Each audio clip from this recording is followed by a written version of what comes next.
Your Excellencies, ladies and gentlemen, distinguished guests, good afternoon. Thank you all for joining us today at the CCG VIP Luncheon again. The CCG VIP Luncheon series is initiated and hosted by the Center for China and Globalization, CCG.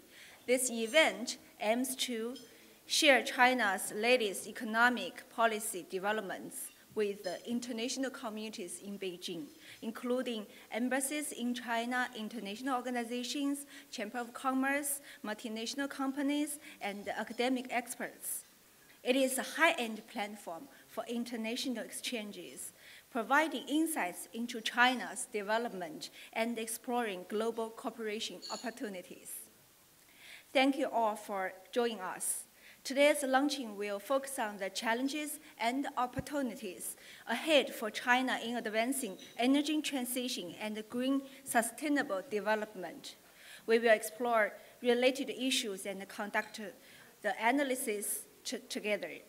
We are honored to have two distinguished speakers who will share their insights and perspectives with us later, including Minister Xiaozhun, former Deputy Director General of WTO, former Vice Minister of Commerce of China, and Mr. Jianguo, Vice President of China World Trade Organization Research Association, former President of the Chinese Academy of International Trade and Economic Cooperation. Later, President Wang Huiyao will introduce our distinguished keynote speakers. Before we start, let me take a moment to acknowledge some of our distinguished guests and the special VIPs today. They are Her Excellency Irit Ben Aben, Ambassador of Israel. His Excellency Halam Henry, Ambassador of Barbados. His Excellency Terrell Ispen, Ambassador of Iceland. His Excellency Dan Harim Maxim, Ambassador of Romania. His Excellency José Cid, Ambassador of Mexico. Anna Abba Mahdi, Deputy Head of Mission, Embassy of the UAE. Arana Ferrara, Deputy Head of the Mission, Embassy of Croatia. Stephen Graham, Deputy Head of Mission, Embassy of Germany. Yuf Hasadub, Minister of the Austria Embassy. Abhishek Shukla, Deputy Chief of Mission, Embassy of India. Ajus Simado, Deputy Head of Mission, Embassy of Denmark. Avarjat Waka, Minister Counselor for Commercial Affairs, Embassy of the United States of America. Kimberly Zamit, Charge d'Affaires, Embassy of Malta. And Rodji Arjo, Counselor of Economic Section, Embassy of Brazil. Jean Christine Brilliant, Economic Counselor, Embassy of Canada. Ataka Alzodir, Chief Trade Counselor, Embassy of Turkey. Aramil Rakana, Counselor of Trade, Economy and the Environment, Embassy of New Zealand, and the other distinguished and senior diplomats, including from Embassy of Switzerland, Embassy of Russia, Embassy of Egypt, and the Embassy of Singapore. We also welcome the distinguished guests from those international organizations, including World Bank China, IMF, and including Canada-China Business Council. Also, we have invited distinguished guests, including the Vice Chairman and Executive Director of Paulson Institute, Mrs. Deborah Lear, and the Chairman of the INI China, who is the Chairman of a well-known Italian energy company. We also invited the distinguished guests from the media, including Bloomberg, Lee Mand, the French journalist, and CGTN and Xinhua News Agency, South China Morning Post, including the Forhadi Sen Polo and the China Daily. On behalf of CCG, I extend a sincere welcome and heartfelt thanks to all the distinguished guests and ladies and gentlemen to be here. Next, I would like to invite CCG founder and president, Dr. Wang Huiyao, to introduce our distinguished keynote speakers. Thank you.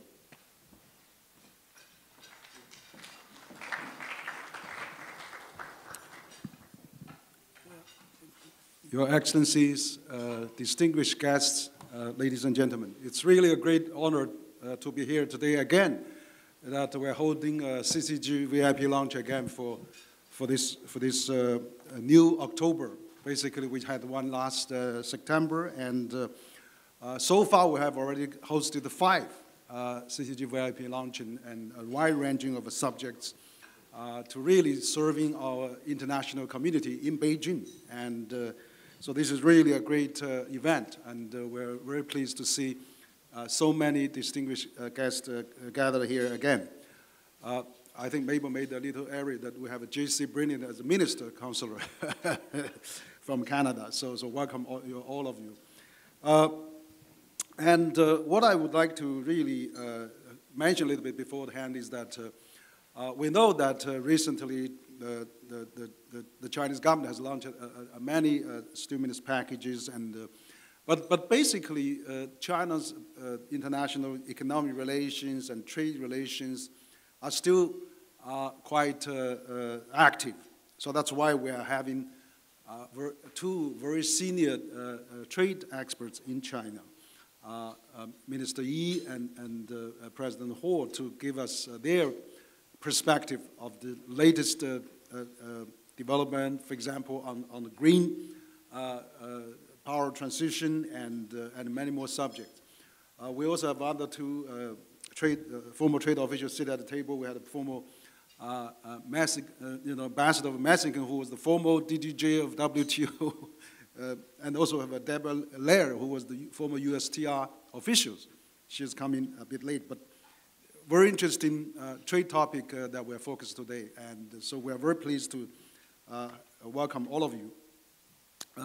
So what I would like to do is that while we're having our lunch, I would like to introduce our first keynote speaker, Minister Xiaozhun. I just accompanied Minister Yi. We were at the WTO Geneva for the WTO Public Forum, annual WTO Forum, and which is well attended. Minister Yi has many great ideas and thought on many of those issues. So actually, Minister Yi Xiaozhun began his first term as the Deputy Director General of the WTO on October 1st, 2013, which is again, October again. So he was appointed the second time on October again of 2017. He served 2 terms as DDG of WTO, and he has extensive experience in the world trade and economics, both as a senior government officials, but also subsequently as China's ambassador to the WTO. And prior to become Chinese ambassador to the WTO in 2011, Minister Yi was assistant minister and subsequently China's vice minister for the commerce, in charge of multilateral and regional trade negotiation and cooperation. So besides his contribution to the WTO of China's WTO accession, and he also played a leading role in negotiating numerous free trade agreements, FTAs, and including China-ASEAN Agreement, China First FTA, and also advanced China involvement in Asia-Pacific Economic Cooperation, APEC, and also the Asian-Europe meeting, ASEAN, and of course, the United Nations Conference for Trade and Development, UTCT8, and and also of course including the OECD and many others. So he has a really rich experience, and so we are very pleased to have Minister Yi to share his view. And what we will do is that Minister Yi and President Ho will give a bit of, they are 10, 15 minutes keynote, and then we're open for the roundtable discussions. So let's welcome Minister Yi to give us his keynote. Mr. Yi, please.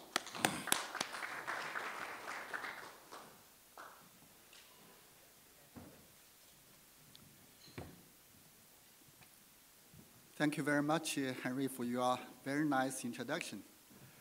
And I saw one of my friends, Deborah, is coming. And it's a great pleasure for me to be with you for this lunch discussion. Let me start by thanking CCG for their kind invitation. Actually, I'm so pleased to join you for this discussion, as I myself also used to belong to the ambassadors group. But in recent years, with the growing international competitiveness of China's new energy industry, especially in the rapid rise of EVs in the global market, we know that the US and Europe began to question whether China's competitiveness comes from high government subsidies. They even move further by taking unilateral tariffs or anti-subsidy investigation, trying to prevent the expansion of China's EV industry. Let me share with you some of my thoughts on this matter. First, China's success in the new energy sector is largely due to its early start and consistent efforts that have never wavered. China began addressing pollution as far back as the late 1970s and early 1980s.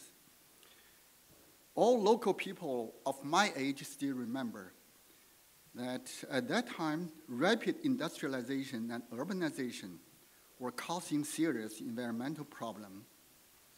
By the 1990s, all major cities in China were suffering severe air pollution, forcing the government to take bold actions toward a green transition.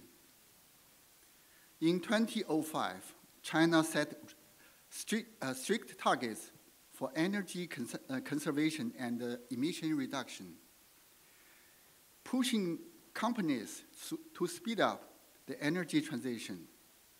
As a result, businesses began adopting greener production methods. In 2011, cities like Beijing and Shanghai imposed quota and a lottery system for passenger car license plate to tackle traffic congestion and air pollution. However, to encourage the adoption of electric vehicles, the exception was made to allow consumers to keep the lottery if they choose to purchase an EV, so that they could get immediate access to a license plate instead of waiting for years. It's a huge incentive for the new rich in China.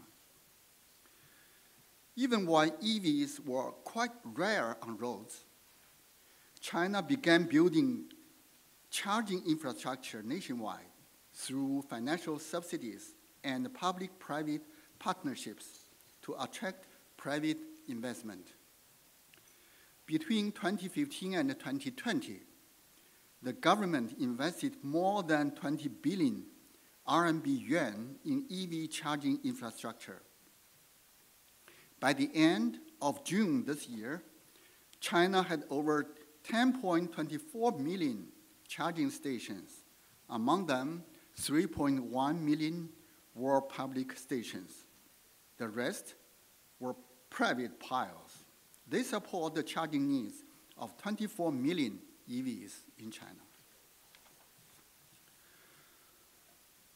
Government policies also have a crucial role to play. Since 2004, the Chinese government has regularly raised fuel consumption standards for passenger cars, pushing for more energy-efficient technologies. Not long ago, a new policy draft was aired for public comments, which proposes setting fuel consumption standards based on vehicle weight. For example, vehicles over 2.51 tons must limit fuel consumption to 4.7 liters per 100 kilometers. It's a quite high standard, representing a way to force the manufacturers to make their cars greener. And it is also a strong incentive for technology innovation. It's fair to say that the pioneers for green development are the developed economies. Ever since the first oil crisis in the 1970s, the US, European Union, and Japan began working on new energy vehicles. Unfortunately, the progress was slow due to resistance from traditional auto industry, hesitant government actions, as well as the consumers being reluctant to pay more for these new technologies.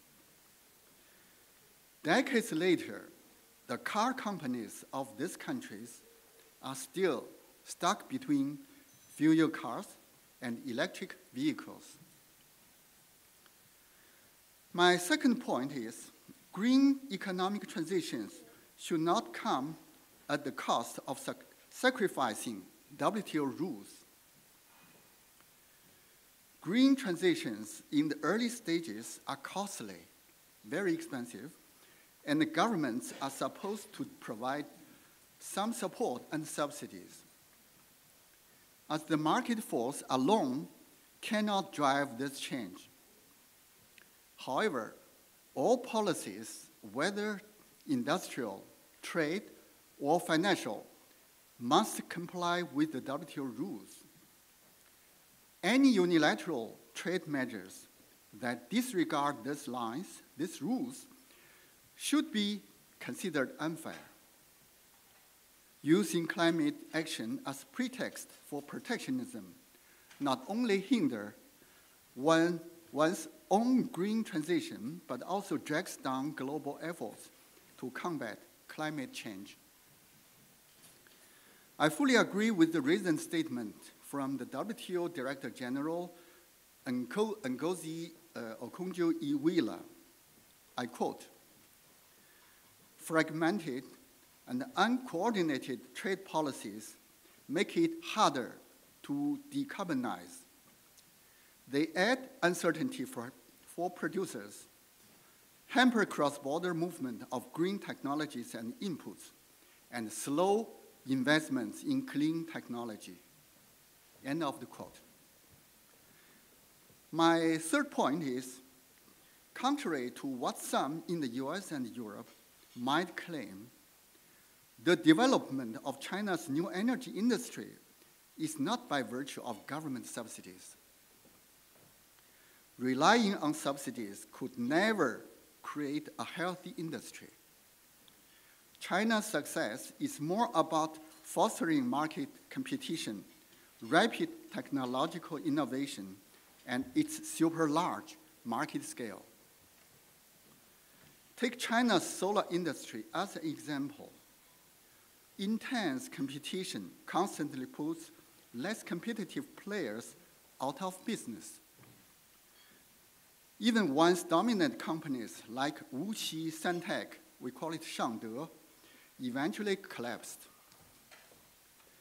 Due to such a tough competition, today China's solar cells achieved a conversion efficiency of 25.5%, and the solar power has reached grid parity.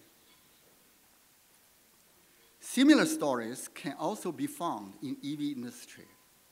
In 2018, China had over 480 EV manufacturers, but now only around 50 remain alive. The full-fledged competition drove companies to accelerate innovation and continuously reduce their costs. It's interesting to know that the EV development cycle in China takes just 18 to 24 months, whereas in Europe, it normally takes 4 to 5 years. The Chinese government has also made a lot of efforts to encourage EV consumption. Policies include purchase tax exemptions, priority in vehicle registrations, no driving day limit, etc. These benefits apply equally to imported cars and foreign invested companies. Coupled with solid infrastructure, such policies have created huge demand for EVs in China. In 2023, China had nearly 42 million EVs on the road, more than the total of the US, Germany, France, and the UK combined, representing about 61% of the world's total. According to Wright's law in economics, every time China's EV output doubles, production costs drop by more than 20%. Obviously, China's low EV production cost largely lies in its massive market scale. Finally, it's what's in my heart. More than 20 years ago, China adopted a series of measures to protect its weak auto industry. I think Labra remember that time. Measures taken included strict import quota, high tariffs up to 200%, government subsidies, and strict restrictions of foreign investment from entering auto sector. However, such high protection only led China auto industry further falling behind. That's why I'm deeply concerned that some major developed countries are repeating the same therapy that China failed years ago. To me, prohibitive tariffs and investment barriers will only cost them opportunities for their auto green transformation. The success story of China's EV industry today is mainly attributed to China's accession to the WTO, with both market opening and its full integration into the global value chain. China has not only abolished the import quota to fulfill its WTO commitment, but also unilaterally liberalized access restrictions on foreign investment and reduced the tariffs on passenger vehicles from 25% down to 13.8%. It's our unilateral action. Make long stories short, the real driving force behind flourishing EV industry in China is market opening and competition. The International Chamber of Commerce, which is based in Paris, recently issued a strong warning about systemic risks posed by the recent spate of unilateral trade measures introduced by major economies in key industry sectors, including electric vehicles. It called all countries adhere to the letter and the spirit of existing WTO rules and work through the WTO to resolve economic frictions. To conclude, if we really want to get to net zero, trade and multilateral cooperation is indispensable. It can help spread low-carbon products and technology to everywhere it is needed. To achieve this, it is important for governments to take right policies. I thank you for your attention.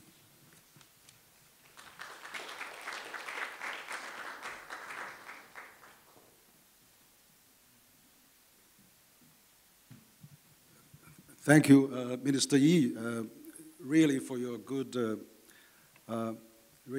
coverage and also actually a wide ranging description about the current situation of China's EV car and also addressing many of those concerns that some people may have. So it's really good to talk about this, how EV car developed in China, and out of this.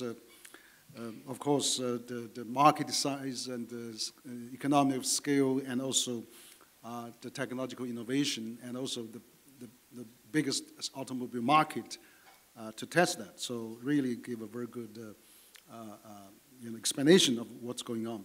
And also personally, I think that we are still far short of overcapacity. For example, according to the Paris Agreement and the International Energy Agency has forecasted that we need to spend actually 4.5 trillion US dollars annually on the green spending. We only spend 1.5 trillion. And also the green power that we need to add every year is 820 gigawatts, and now we are only reach a quarter of that. So it's far from enough. And so very good point that Minister Yi has made. So I really appreciate your sharing of the views. Of course, in between, we had also Ms. Deborah Layer, the former USTR officials, just joined us, and also now Vice Chairman of the Hank Paulson Foundation, Executive Vice Chairman. And also we had Minister Yamada Yoshiki, Minister of the Japanese Embassy, was just joining us as well. So welcome, both of you. And now I would like to switch to our next speaker, Minister Huo Jianguo. Mr. Huo Jianguo, and he's the Vice President of WTO Research Association of Ministry of Commerce. Currently, he's the Vice President of China WTO Research Association, and also was the former President of Chinese Academy of International Trade and Economic Cooperation. And of course, Mr. Huo Jianguo also has a long experience in administration, world economy, and trade policy research, and he has been active across different fields.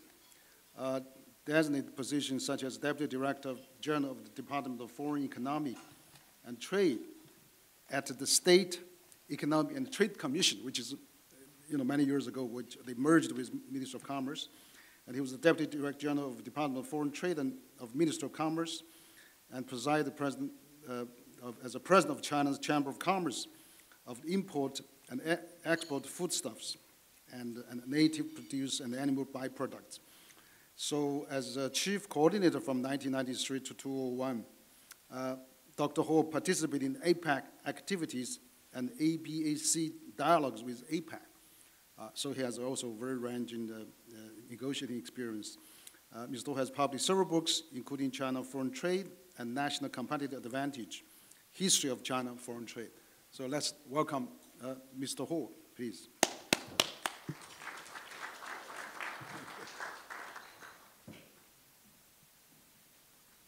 And thank you for Huiyao, and distinguished guests and ladies and gentlemen. First, I think I should wish you have a good stomach. And today, I want to talk on the Chinese foreign trade. And the title is The Challenge and the Opportunity of China's Foreign Economy. Because I think most people are quite concerned about China's foreign trade, the exports, imports. We say foreign economy. That means we not only include import, export, but also the foreign investment in China and Chinese enterprises invested abroad, overseas. And also I should, One Belt and Road should be concluded in the foreign economy. But today I just touched on the foreign trade. I think in the recent years, the world situation is changing. And China's export is facing many difficulties and challenges. And from the outside world, we see the Cold War idea is spread out, especially after the Russian and the Ukraine war. So people all denied, we don't like a Cold War idea, a concept. But actually, when people doing things or making policies, they all followed the Cold War idea. That is very bad. That spoils the international trade environment. And I think besides the Cold War concept, there are also another concept about the blocks, East and West bloc, the confrontation. But now it's not very clear. But we should close to follow it. Also, I think second is the competition between China and America. It's not only on trade. It's from trade to high-tech to the high-tech finance and military and some other ideologies. That can't be recovered in a short time. But we all believe we still have the opportunity to get exchange, to have the chance to exchange our idea and to find some fields to cooperate. That's truth. I think we will follow the American election, general election, and see the result. So that's from outside. Outside factors also include the WTO become weak, the pilot body is dismissed, and also the protectionism is up, and trade frictions everywhere, not only with the American, but also recently you all see the friction with EU, and also India, Brazil. We all have some anti-dumpings and some other trade friction cases. So that's from the outside world. From inside, from our trade itself, we have two changes.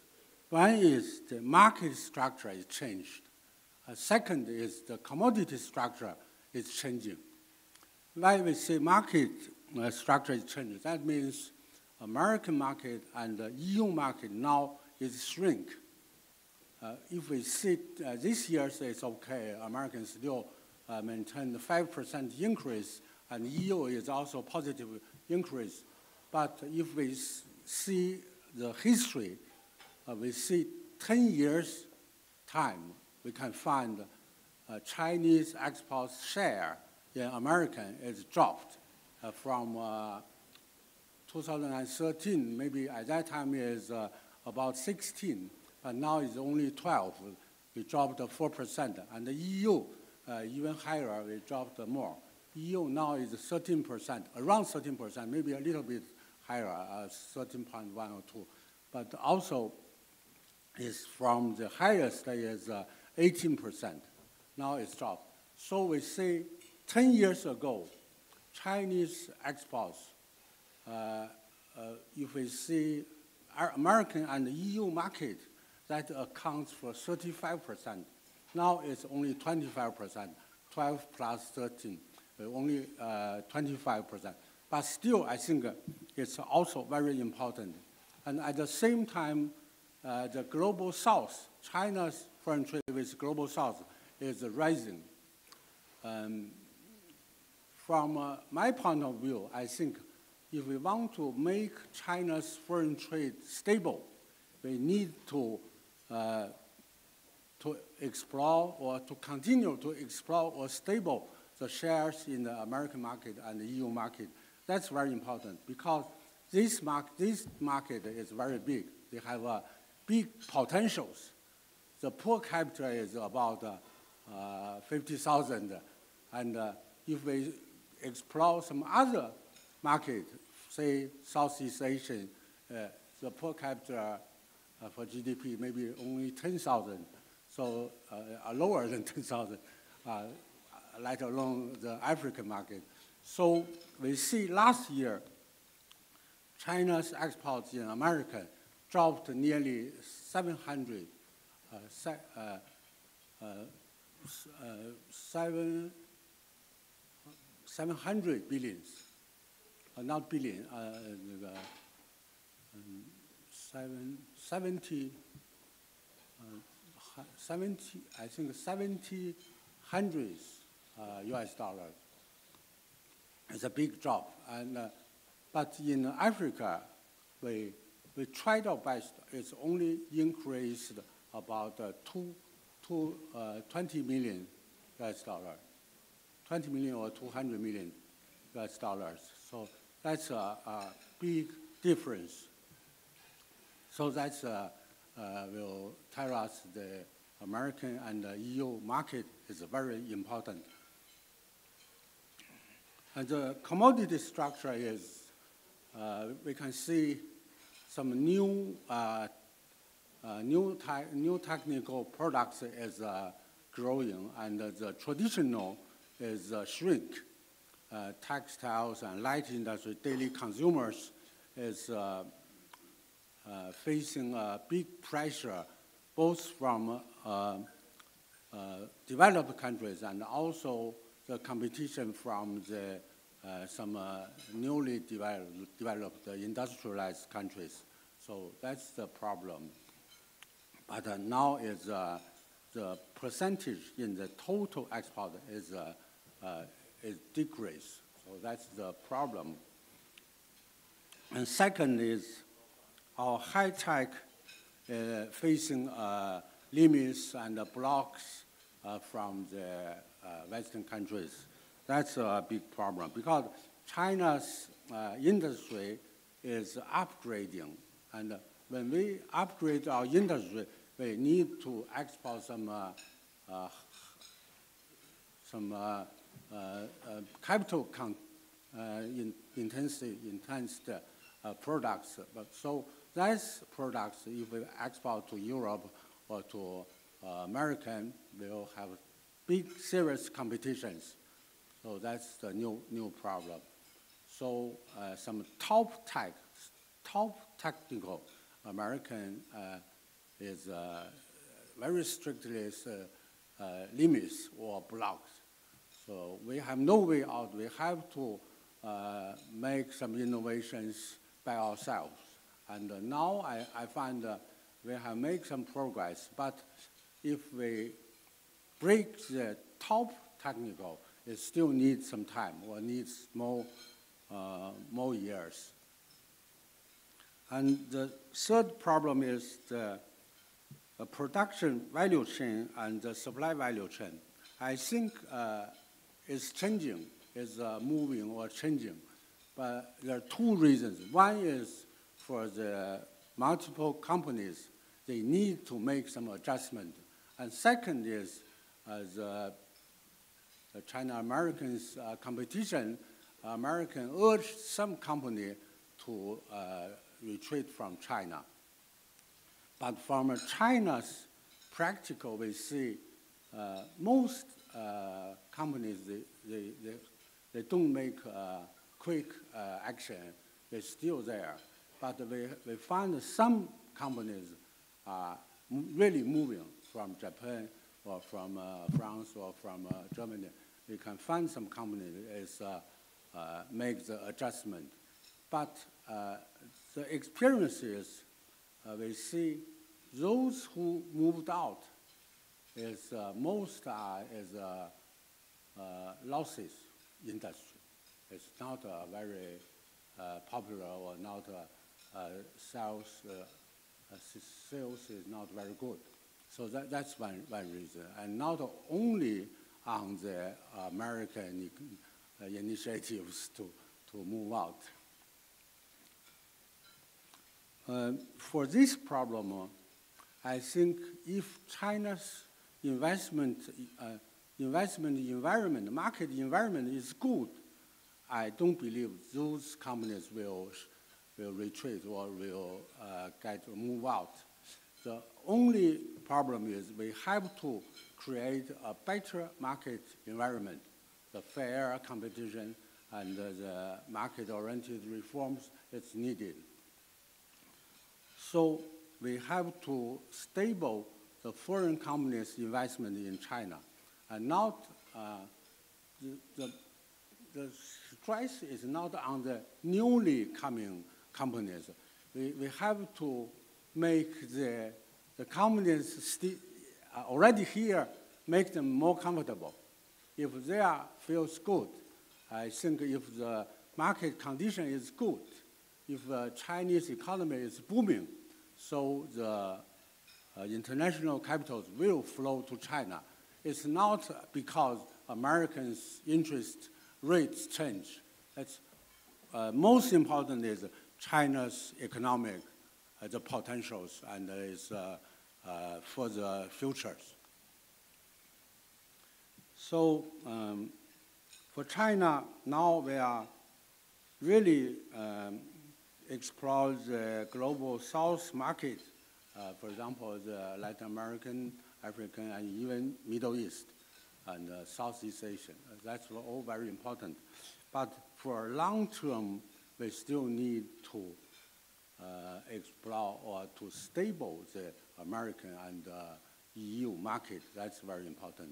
I think we can't give up the American and the EU market because that market is so big.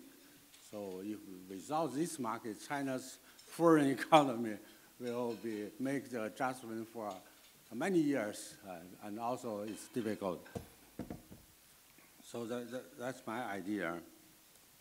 And also, domestically, China should pay special attention to the foreign economy development.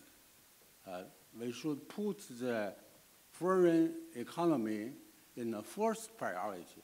It's very important because this year we see the investment, domestic investment and consumption is very weak, but export seems okay because January to August is still maintained nearly 7% growth rate. I think it's good, but that not means we can keep on this high increase rate because there are some new problems. So we should pay special attention to the foreign economy. If you noticed in recent parties' Congress, they stressed on we have to make better use of the domestic market and the international market, the domestic resources and international resources. This is a very important signal, I think, we should notice it. That means we have to deal with the outside world. And to the outside world, I think China have to continue to insist on the high level opening up. And I think you all noticed China announced to apply for joining the CPTPP. But that's, I think, is a signal. That means China will like to join it. But the problem is, the more important is China is trying to study and follow the rules and regulations of the CPTPP. That's more important. And the first arrangement is in the free trade zones in Shanghai and in some few other cities. So that's a signal, means China is really doing something to follow the high opening. And the high opening, the more important is for the service sector, because the manufacturer, the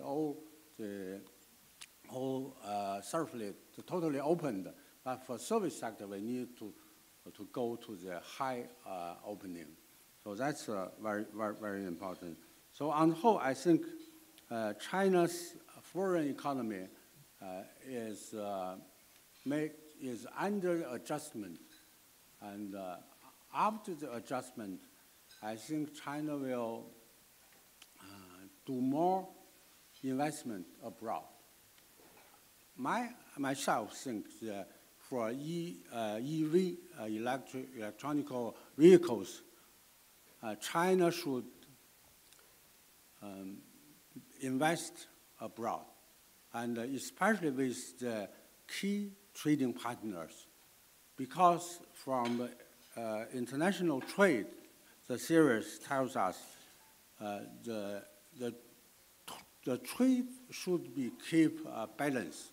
If it's not balanced, and either part have a high surplus, that trade is not stable.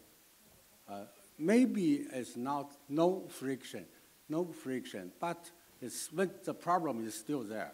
So the surplus side should take more care about the trade balance. That's very important. And to solve this problem, one way is to enlarge the import. And second way is to make investment. So, and in the investment, I don't think the Chinese 100% share is good. We should have joint ventures.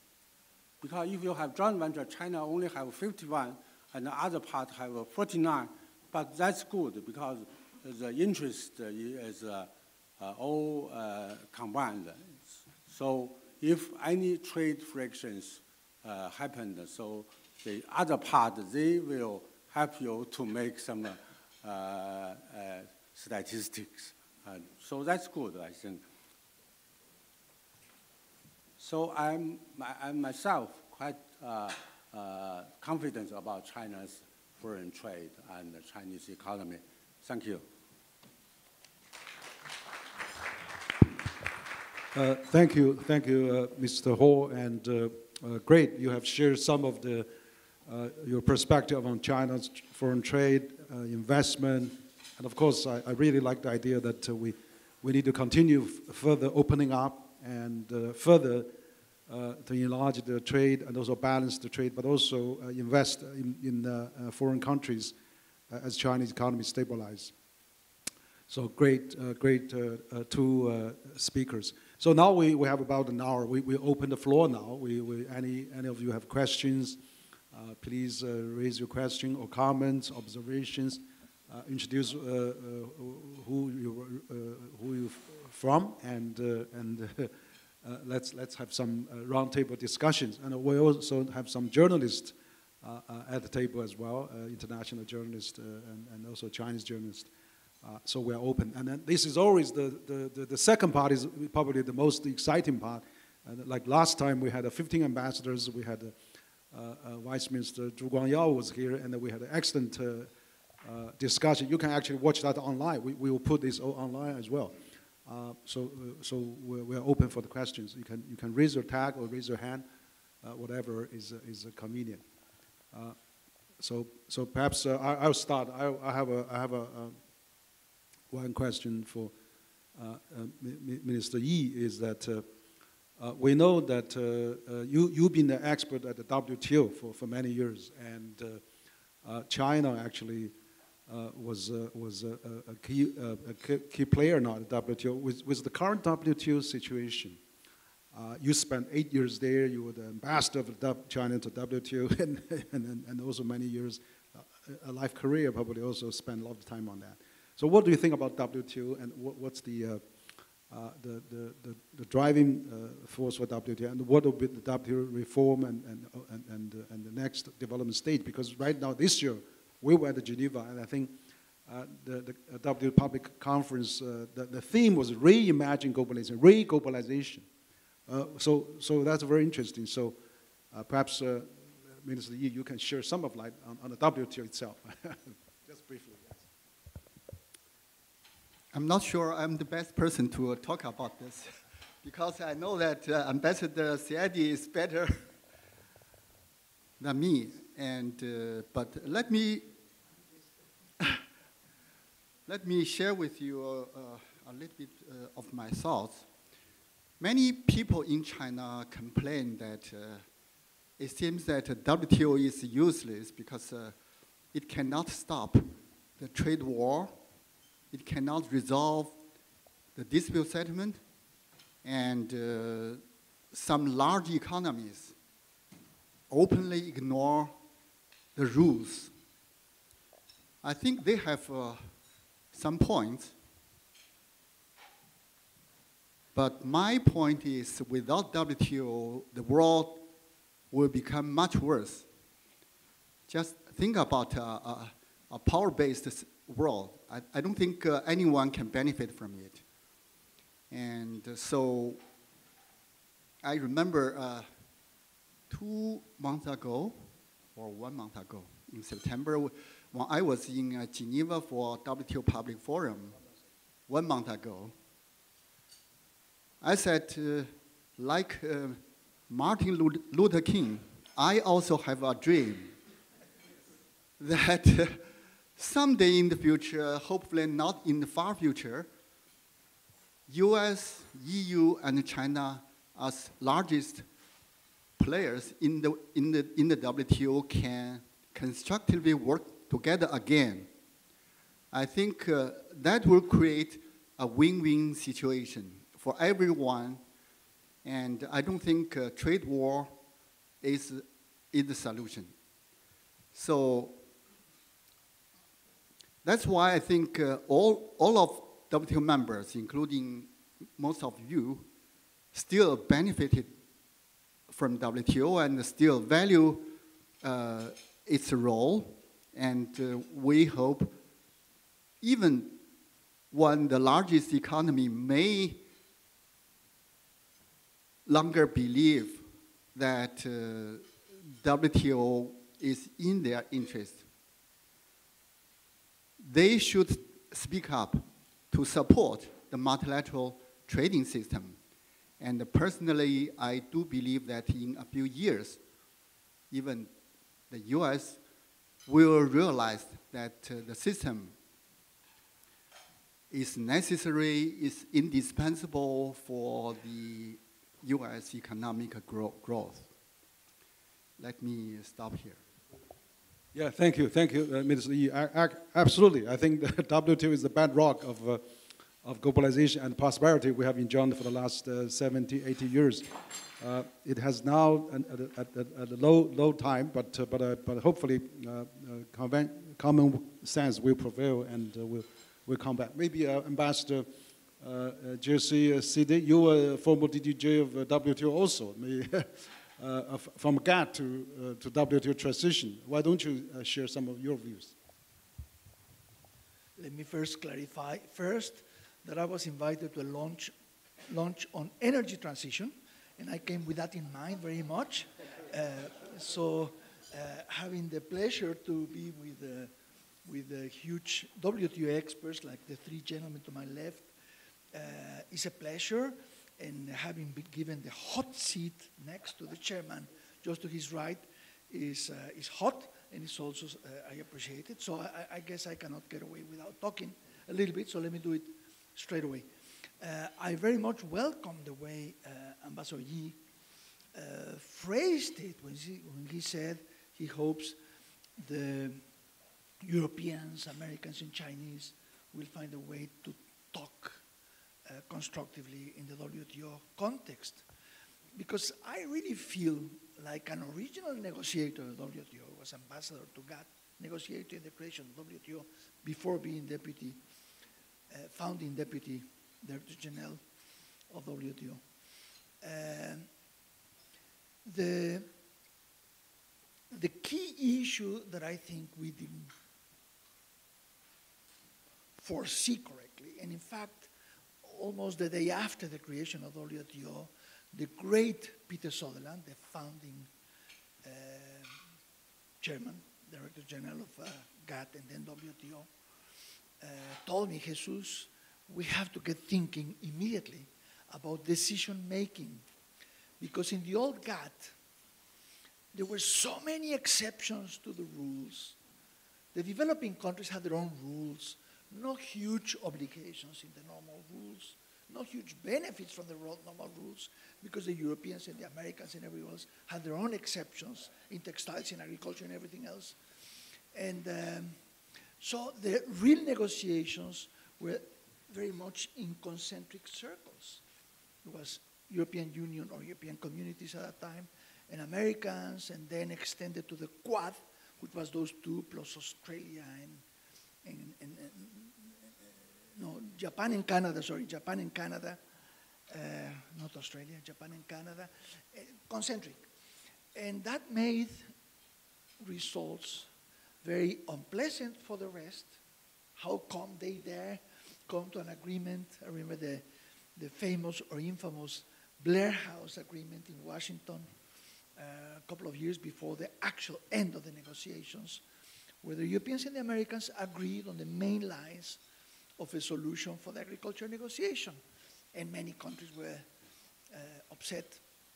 But it worked, and it began to get multilateralized afterwards. We used to have the Green Room, collection of about 15 countries that we would meet almost every day in the evening. And that was where things were moved forward.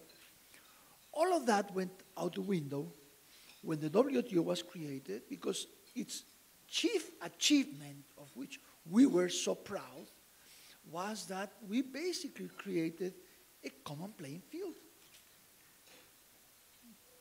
The interests of the developing countries were addressed in a major way. Their obligations also. The room for going your own way completely outside the rules in textiles or agriculture was stopped, and a process of adjustment was created. And the result of all that was that we created, or they created, an organization where every country, or lots of countries, really cared, without creating a decision-making mechanism to meet that situation. So we continue to have a consensus-based system, and as a Mexican, I would never accept anything else. You know, who can create rules that my country will have to accept? Of course not. Consensus. But it's very difficult on a consensus-based system to agree to anything. Exactly at the time when most agility and ability to take decisions is needed, because the world is changing so fast thanks to China and everything else. The world is changing. So a changing world requires changing rules, adaptation. The appellate body began to take it on themselves to give interpretations where the rules were not so clear because the world was changing. And the Americans very rightly said, hey, who gave you the obligation to interpret those rules? The rules are very clear where they are. And so all kinds of difficulties arose because of the inability to take decisions. Yet, everything else has continued to be mostly decided on a multilateral basis. I really think the time has come for those three that Ambassador Yi mentioned to get serious about it and to say, okay, what are the main difficulties that you, China, are posing to the rest of us? What can we do, for example, about transparency, where there was a very good proposal led by Japan before the Trump years, 8 years ago, 10 years ago. A very good proposal by Japan, but that had been co-sponsored by half of the WTO, many countries. Okay, how can we deal with that? How can we do with the big difference that is mainly transatlantic, United States, Europe, on the role of the appellate body that is not to interpret rules? So how can we fix the system and begin to move forward? That cannot be done with 10 countries around the table, let alone 150. So I would very much support on a personal basis the suggestion that it is a job for the Europeans, which in no other area of international decision-making are so important as on WTO matters, the Chinese and the Americans. Beyond that, I mean, I welcome the technological developments of China, how it is contributing to a greener world by producing fantastic cars and solar panels and all the rest. At the same time, I share the sentiment from many others as to, A, how is this working what do I do to my producers that claim that there are subsidies or not? Maybe they are not, but I cannot know because transparency is an issue.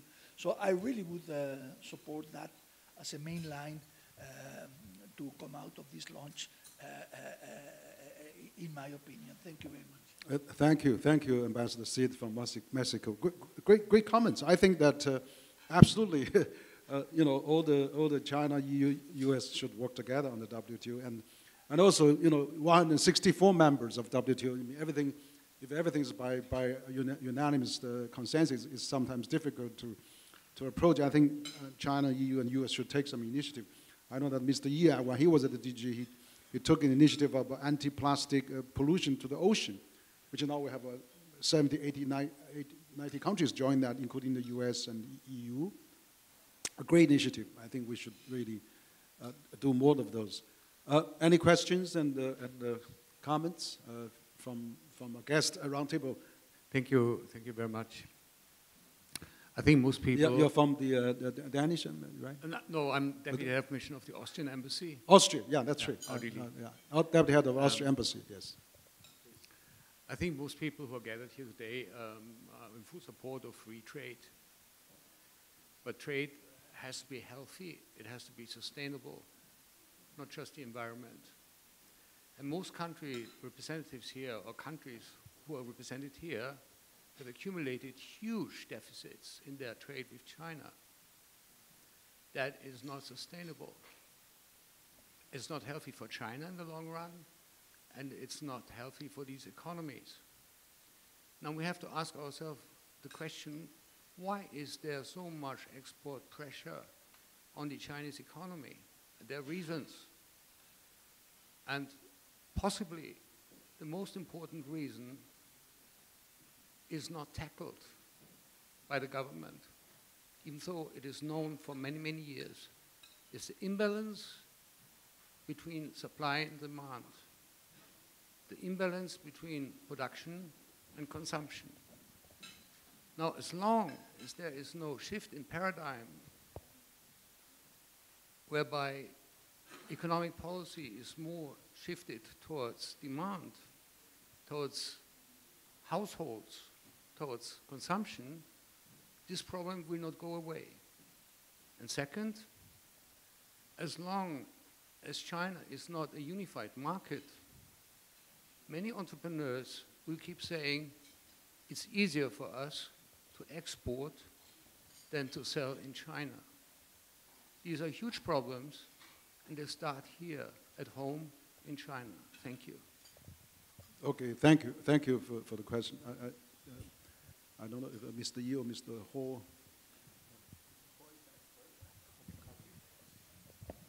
Thank you for your question.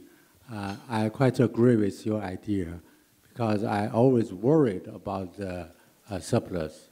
So this case, I think we can talk back to the after China entered the WTO, because since 2004, China have accumulated surplus with the different countries.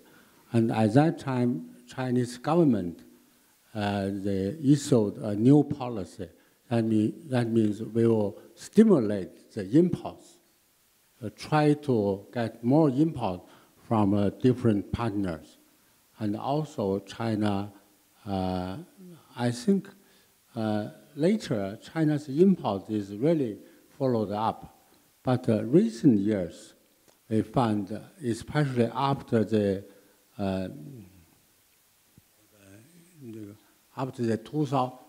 2020, with few countries surplus is still up.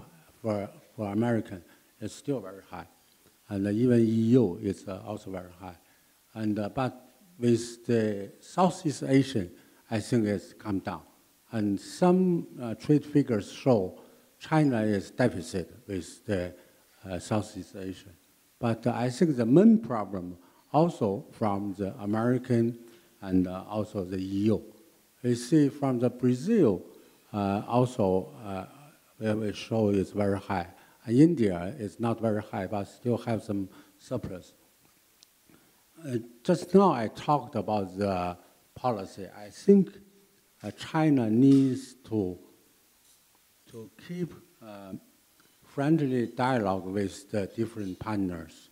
And if we have normal friend bilateral relations, things is easy to solve. And if the bilateral relation is not very good, say for Canada now, they have some new problems because they break the rules of WTO to put on more tariffs on China's products, and there's no reason. So that I think that's not very good. But for EU, I think we talked many times. Every time we meet, we often talked about the trade balance. And China tried our best to import more. And just now, I talked another way to solve the trade surplus. That means one side will see the figures, surplus or deficit. In the other side, we should see the cooperations. If there are more joint ventures or more investment, I think on the whole it will feel better because we have deficit, but we have new investment, so that will make a little bit of balance. We have to think like this, not only import, export, but include the investment. So I say China should also stimulate the enterprises to invest outside or overseas. That's the best way. Why this time EU's EV's case, Germany is a fighter against it because we have many joint ventures with Germany companies to have the electronic vehicle or the parts productions. So that feels not that strong. And this is a good case. So in future, we are not only for the investment, but also we should pay attention to the joint venture. China, just now I said China can hold 51 shares and 49 leave to the other part. So that will make really a mutual benefit. It's good because I realized in China opening history at early time, most of the foreign companies come to China, they often have the joint venture first. Because at that time, we are not allowed the foreigner to have 41% shares, but China will have 41% share. But I think that's very good. And now China should consider to have more opening and to stimulate companies to invest abroad. I think that's the only way to solve this problem. Okay, thank you. Okay, thank you, Mr. Ho. I think those are great ideas proposed, and I understand that there's a lot of Chinese investment into the ASEAN countries, and then those countries actually had a better surplus with China, but also they have better surplus with the rest of the world, which lifted the ASEAN countries as well, which is a good thing for the Global South. But on the other hand, I agree with you that we should stimulate more Chinese investment into the foreign countries, which is absolutely important because, but I think on the other hand, we need a good, stable geopolitical environment. You know, not sanctions, not tariff. You know, we need to, do more, promote the trade. So that would be a good solution. Now, Ambassador from Romania, please.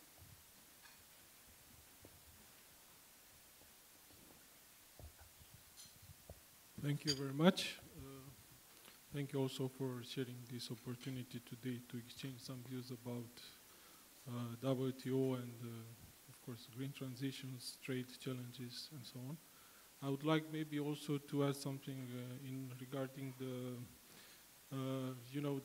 importance of the WTO and the free trade and the rule-based order. Maybe one thing was not touched in our discussions, and that is the recent pandemic, right? we all faced a few years ago. And I think the pandemic, the COVID pandemic, was an important element in the, let's say, the world landscape of trade also, because triggered major disruptions of the supply chains. And also, we in Europe, like many others all over the world, we discovered that we are not able to provide, for example, to the population a simple face mask to protect for the COVID, right? And we were over-reliant on the, on the Chinese imports of this product, which is a very simple product in a way.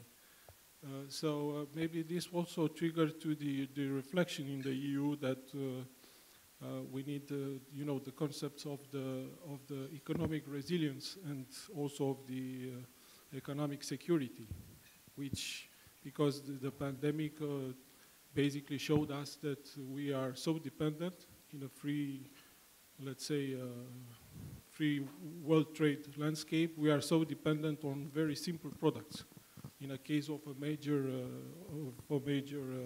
crisis. So just making a short of, I would say, parallel with the green transition, I think it's also important. Of course, we fully support, and we think this is of paramount importance for all of us. And also we recognize the importance of China and, I would say, the significant steps in developing this very good quality product. But we also, as my colleague mentioned, in Europe, I think we have an issue regarding and a concern regarding this over-reliance on a specific product. And when you shift to, you are in a transition to a major, let's say, a different stage or development, right, like is the green economy. Of course, you question yourself 2 times if it's good to just to rely on or rely too much on different products imported, or is it good to have also your own production in a way or in another. And also, this also make a link with the, how to say, the trade between EU and normally between all the member states and China, which we are facing a big, let's say, deficit.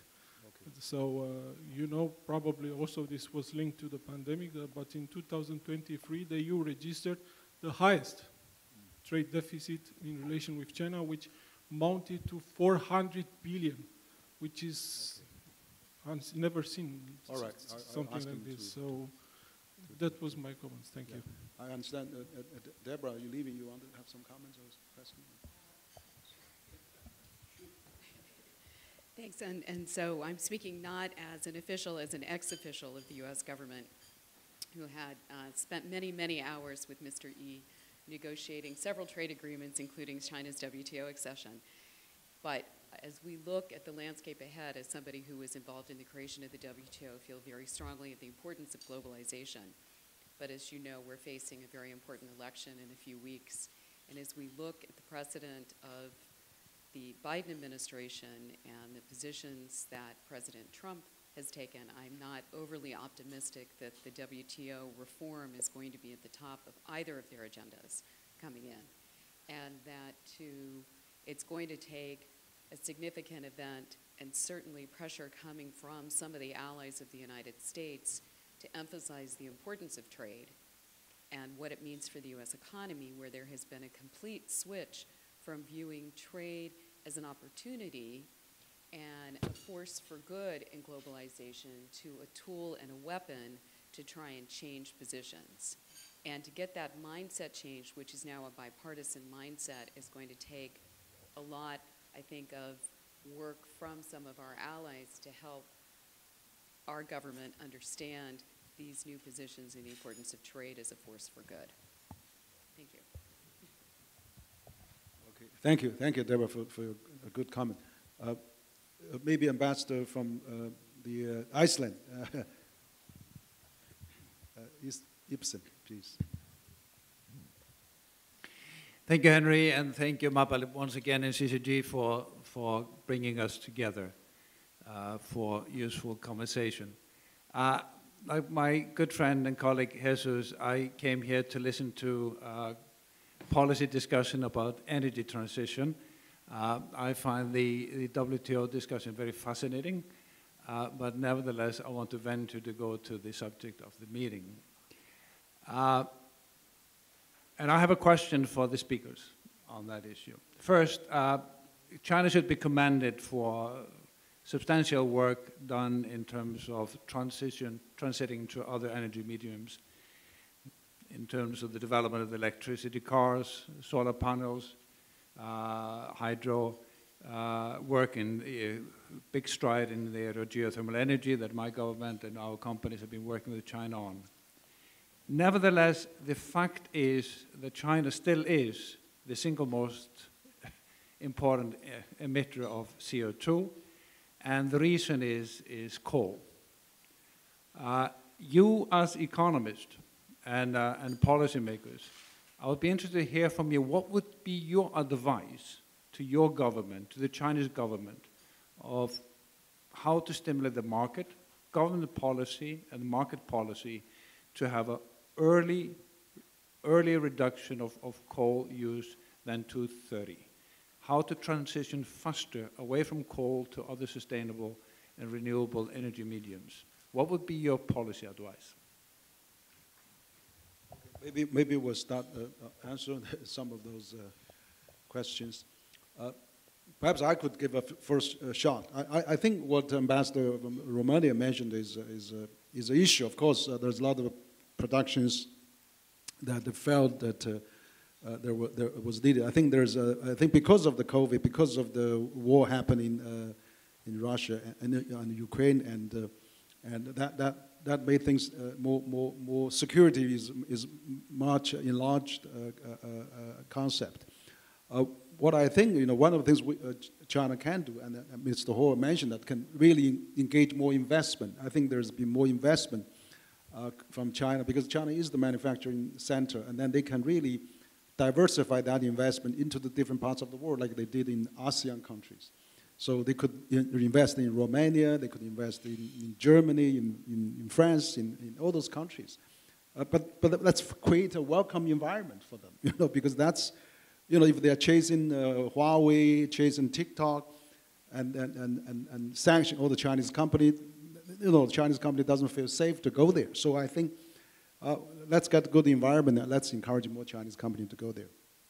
As far as Ambassador Ibsen comment, and I think that China is always quite big now in terms of cutting the coal production. China renewable energy is already over 50% of Chinese energy production.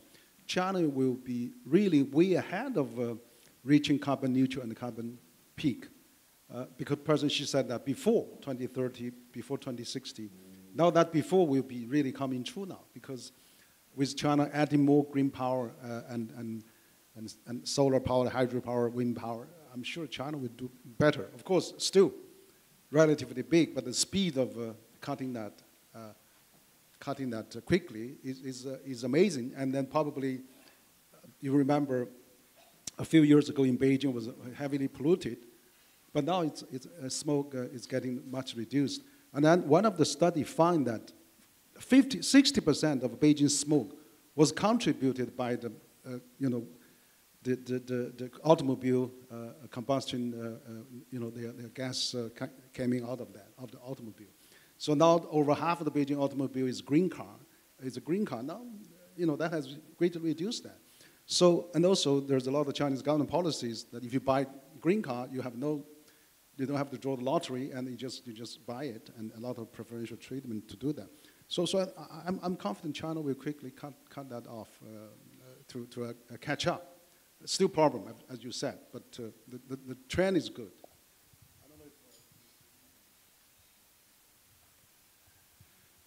Thank you very much for your comments. Let me make a little bit response to some of them. Number one, I think trade surplus is definitely not the goal for China to pursue. So if you are concerned, I think it's fine, it's good. And it's high time for China and its trading partners to talk about it. As long as it's a trade issue, we have WTO rules, we have common interest to address this kind of imbalance. So we need to have this kind of discussion instead of trade war or geopolitical struggle. And I also fully agree that in China, although I have retired, I'm not saying anything on behalf of the government, but I do believe that we should increase the consumption in China. It's in the interest of our own. And meanwhile, I want to to clarify that the Chinese exports are so strong not because of the subsidies or high protection, but because of, as I mentioned in my statement, that because of the global value chain. So some of the exports from China to your country are composed by international ingredients. China is so competitive because of this kind of integration with other countries. And I'm very happy that although we have currently we have trade problem with the EU, but we share the ultimate common interest, that is multilateral trade rules. That's why I'm very comfortable that I'm very confident that we can find a peaceful solution to that issue. And I'm also very pleased to see that ambassador from Iceland is here, because I vividly remember that I negotiated bilateral FTA with Iceland. I'm thinking that if the Chinese economy is like Iceland, there will be no pollution. But it's just not realistic. So I think the way to transmit from current economy, from traditional economy to a green economy is through new energy. That's the most important part, because we don't have enough fish to catch here in China. So we need to strengthen our efforts to accelerate the green transition of the energy sector. And meanwhile, I think we are talking about servicification of China's economy, including its manufacturing. That will also help the green transition. And we have a clear commitment for 2030 and 2060. I think I'm very confident that China will honor its commitment. Thank you.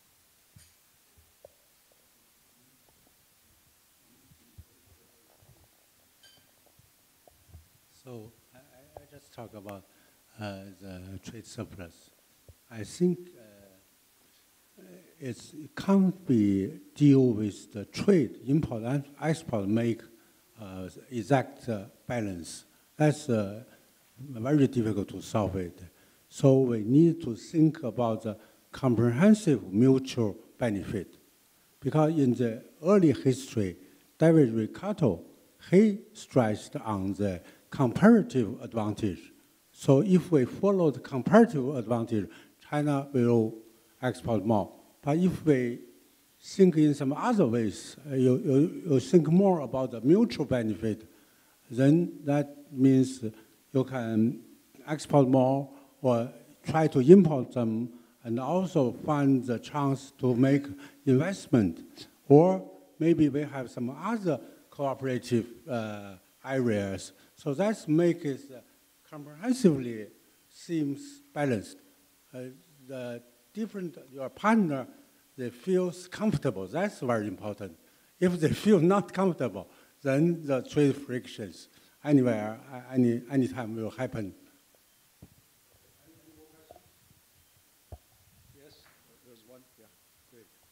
Maybe we'll take a few. also journalists are welcome. Yes,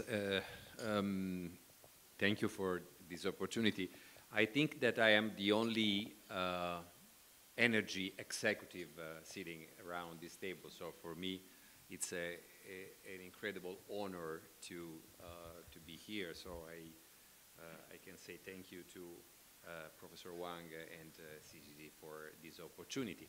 But I am also an executive of European Chamber of Commerce in China, and I want to make to our discussant a question, but is a provocation, because so energy transition, it's something that we consider most of our matter, and we are working on energy transition for a long time. So probably before this issue rising in the world, we just working on R&D for transform the traditional form of energy in the innovative and clean energy. My provocation, my question is this. So the two most relevant continent in the world that decide to pursue the very difficult, narrow street of the decarbonization are, in doubt, Europe and China. And it is a big, an incredible gift to the world, but even a very big problem about our economy. Because nowadays, energy transition, decarbonize our economy means spend more for the energy, spend more for electricity, spend more for build innovative form of car and building that can be set up for the new energy and whatever.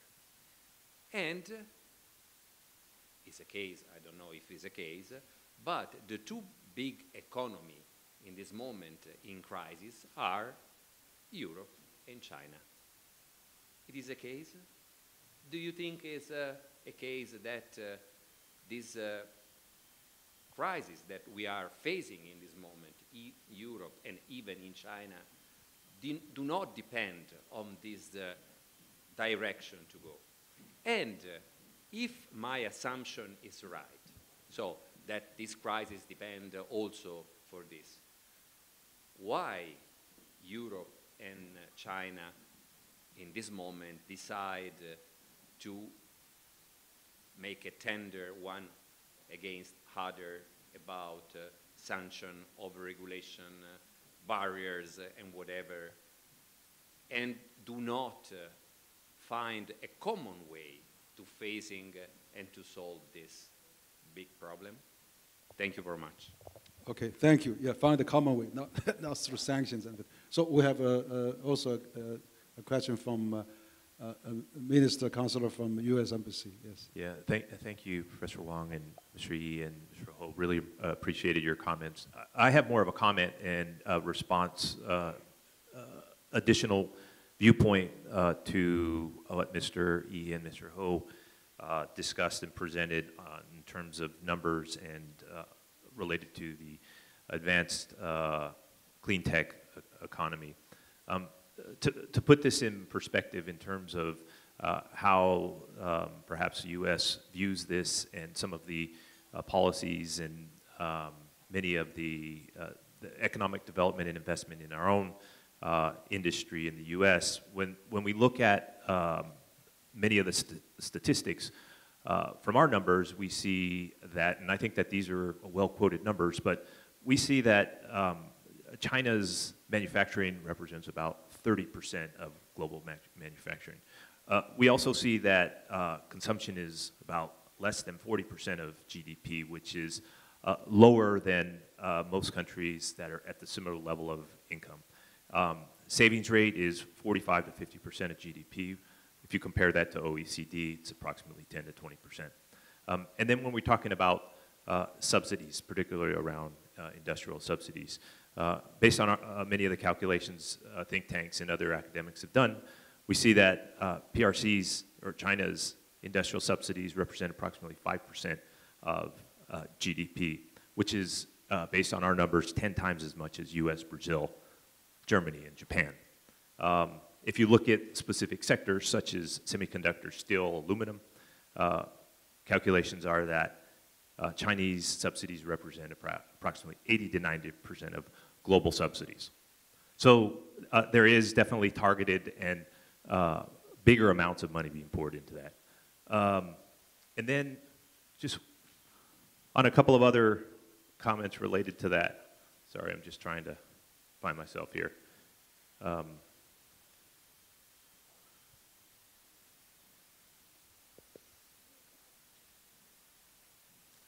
I think what Ambassador Maxime was mentioning from Romania was mentioning about supply chain disruptions. We saw during the pandemic as well these disruptions, over-concentration of certain types of products within the supply chain that affected access to needed commodities or other types of products in the US. And our evaluation assessment of that is due to an over-concentration, so that diversification and developing a resilient supply chain means diversification. With regard to production in green technologies, what our calculations are that lithium-ion batteries and solar modules exceed global demand by 2 to 3 times over the next few years to achieve net zero by 2050. And if we look at PRC's planned production for electric vehicles, which is stated as 70 million by 2030, the estimate is that global demand is only at 44 million. So there's a number of statistics, percentages that are not aligned with global demand. And so those are things that I think that are what we are clearly focusing on and engaging and having conversations with our Chinese counterparts. Thank you. Okay, any further question? Maybe, okay, Ambassador from Israel, yes. It's a follow-up question actually to the Italian colleague here. We've seen the tariffs being elevated in Europe, right, vis-a-vis electric vehicles, and now China retaliates with the brandy, French brandy. Where is this all going to go to if we are talking about WTO? Can WTO really give a good solution to all these problems that are going to be growing and growing? It's not going to be solved. Okay, perhaps Mr. Ho or Mr.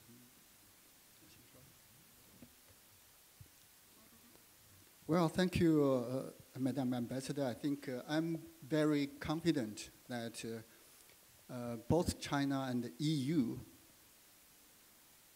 claim that they will comply with the WTO rules. And since there's a rule both parties should abide by, that's why I'm confident that this, I would not say it's a retaliation, but this kind of trade conflict will be resolved peacefully within the multilateral framework. And as for the subsidies, Minister from American Embassy, I don't know where you get your number, but recently I read some academic research by some Chinese scholars. If you use the same methodology, then, for example, if you take an Inflation Reduction Act and Buy American law, then the US subsidies is far more beyond that in China. So we would encourage the two sides compare notes and have a candid discussion about that issue. But I think many of you are concerned about the imbalance of trade. That should be discussed openly between China and its counterparts.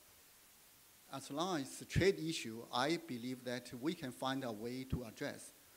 But if you look at it through geopolitical lens, then there is only lose-lose situation. I don't think that's the best direction we should go. Finally, when we talk about subsidies, I think there's no big difference between China, US, EU, and other countries. They all subsidize consumption, like what we did in China. I don't think there's anything wrong, because if you want to facilitate green transition, the government should play more important role to facilitate, to accelerate the pace. So that's also the issue we should discuss within the framework of the WTO. I heard a statement by the WTO DG repeatedly that our members should discuss it openly and friendly. So subsidy is a very complicated problem. Even under the WTO, there are many arguments. And the problem is after 1995, the subsidy rules is suspended. It's not continue to work because they haven't decided what is belong to subsidies or what can't be calculated as a subsidy. Because at that time they discussed some educations and trainings and also the new technology, support for the new technology and also for some other new energies. If government support a lot on these areas, it should not calculate as a direct subsidy. So this rule is later is not fixed, it's still open. So I think the problem is still we hope WTO in the coming reform should discuss and have a very clear rules about the subsidy. Then we can talk about the subsidy, and then we can show some countries' subsidy case. Great. I think we'll probably come to the end, but I just want to maybe add a few points. I think absolutely, Minister Councillor's points as well taken, also Ambassador and our industrial representative. I think that shows how important we have this dialogue, have these exchanges. And also for the EV, I just noticed that even European has levied EV cars, but almost half of the EV cars made in China was made from multinationals, Tesla and German car manufacturing and Spain and many of those. So it's really hurting itself by raising a high tariff on that. And again, those subsidy issues, I think we need to really have a dialogue, trade talks, rather than taking tariff and sanctions to start with. So that was not to help. So absolutely, I think we had a very good discussion. And also, if we talk about overcapacity, China buys a lot of Airbus, Boeing. I mean, 90% of China air fleet is composed of those airlines. There was no overcapacity issue. So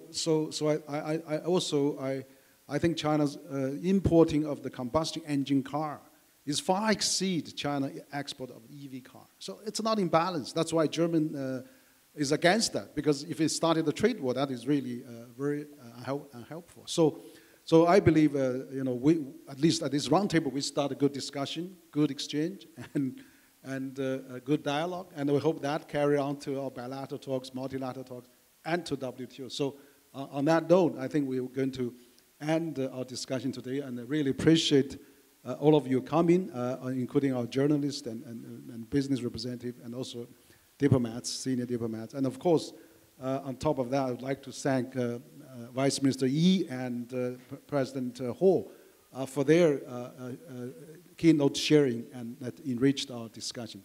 So thank you all very, very much. And let's give applause to all of us and Mr. Yi and Mr. Ho. Yeah. So let's have a photo in the front. That's all of you. Yeah, thank you at the round table.